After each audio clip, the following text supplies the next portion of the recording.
Adventos Crísticos, Adolfo Marques dos Santos, capítulo 22, Ordeiro Arauto.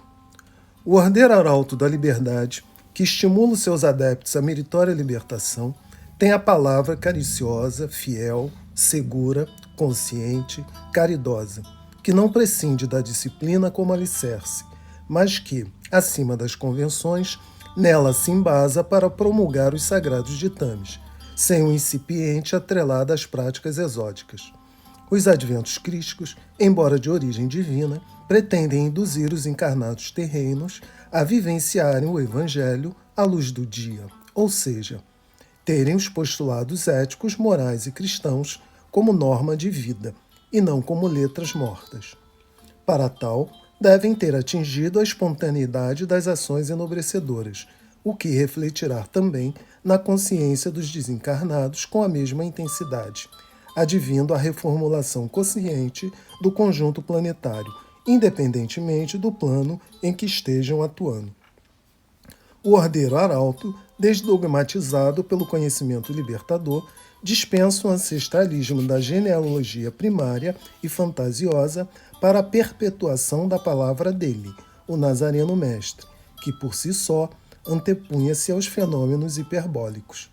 Quando o homem compreender que a história do planeta foi escrita por ele em cada existência e que a próxima vida na carnadura é para a maioria a retomada de onde parou, conseguirá então reaver todas as suas raízes, o que o tornará mais operante, mais motivado, mais estimulado a comungar com os haveres do Pai, transformando a sua vida biológica em ações divinizadas, cuja meta primordial será o religare e a suprema aspiração, auxiliar na integração dos de menor patrimônio espiritual à consciência cósmica.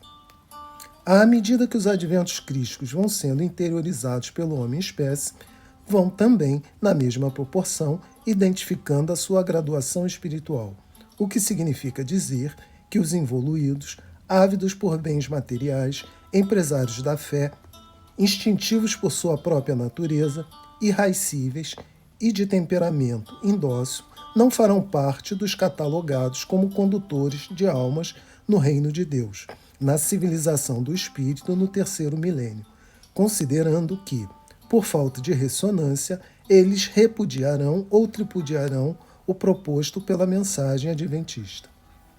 O ordeiro arauto dos haveres do Pai, cuja tarefa-missão é orientar a sociedade quanto à vida eterna do espírito imortal, não vive a emoção estressante do dia a dia social em que os valores materiais ocupam os primeiros lugares.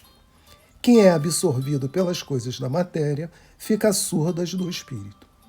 Justifica-se assim o porquê de quem dá ensejo à divina vontade universal do Supremo Pai, por já ter atingido a ascensão transcendente, entrar no fluxo da correnteza da vida e, sem perder a sua individualidade, não arbitrar e, assim, livremente anunciar que seja feita a vontade do Pai e não a minha. Ou seja, é como se o espírito superior anulasse o seu restrito livre-arbítrio para se fundir conscientemente à vontade do Deus absoluto. O êxtase divino, intrínseco à sensibilidade do ser humano, é estado do espírito tremendamente ativo e supremamente consciente, desprovido da estressante racionalidade. Portanto, os arautos encarnados, que vão representar o arauto da divindade, o Nazareno Mestre, terão como tarefa precípua, quando do uso da oratória, levar os seus adeptos seguidores ao estado de percepção da unificação com ele, o Mestre Luz, tendo em vista que, quando se entra em êxtase, motivado pelo sagrado, na verdade se tem a revelação consciente da união com o que se ama, devido à identificação vibratória, à ressonância, uma vez que somos o que amamos. Estamos no momento de conscientização para com o eterno. Por assim ser, cabe aos mais experientes de Deus, mais harmonizados com a frequência que identifica o estado de júbilo espiritual, tocar nas filigranas dos seus ouvintes, fazendo brotar deles os eflúvios do êxtase da graça divina.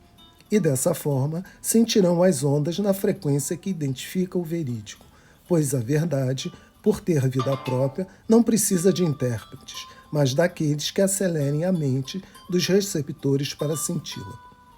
Uma vez que os milênios estão debruçados sobre os nossos ombros, pois fomos nós que fizemos a história do planeta Terra, seja o ordeiro arauto desbloqueador psicológico das consciências embotadas, perturbadas emocionalmente, porque não conseguiram ainda substituir os registros negativos de outras vidas.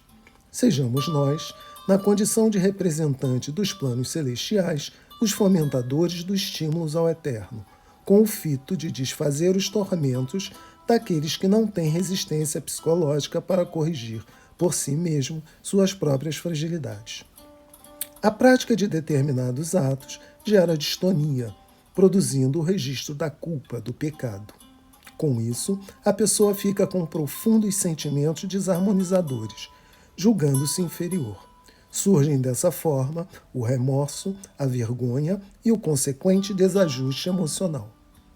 A alma, com tal elenco de registros negativos, se não se recompuser antes de desencarnar, poderá plasmar antecipadamente como será a sua próxima vida, pessoa desajustada e de comportamento neurótico.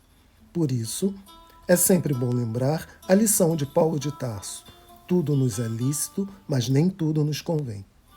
Sabedores que somos de que quem não tem presente não terá futuro, ficar preso às amarras psicológicas do passado é não ter motivação para o presente, surgindo o desestímulo à vida, em que a frequência mental é muito baixa, vivendo-se dessa forma, deprimido, desmotivado.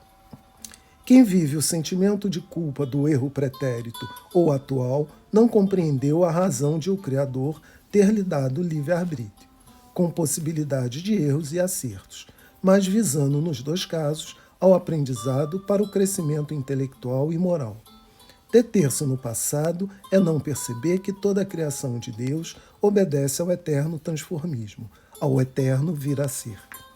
Bendito o ministro dos haveres do Pai, aquele que, por convicção, não titubeia e consegue motivar os seus adeptos para a vida maior, a fim de, estimulados, serem bafejados pelo Senhor da vida e, num arroubo de convicção e plenitude, desatarem os seus nós psíquicos.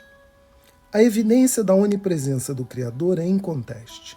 O homem, quando cônscio da imanência de Deus em si, não tem dúvida de que ele é capaz de, convictamente, reequilibrar os emocionalmente desajustados. Sabe ele que, se Deus faz brotar do lírio do pântano uma fagulha vegetal, o que poderá fazer com uma fagulha hominal? Em latência, somos todos portadores dos atributos divinos, portanto, em condições de nos tornarmos herdeiros arautos dos haveres dos céus.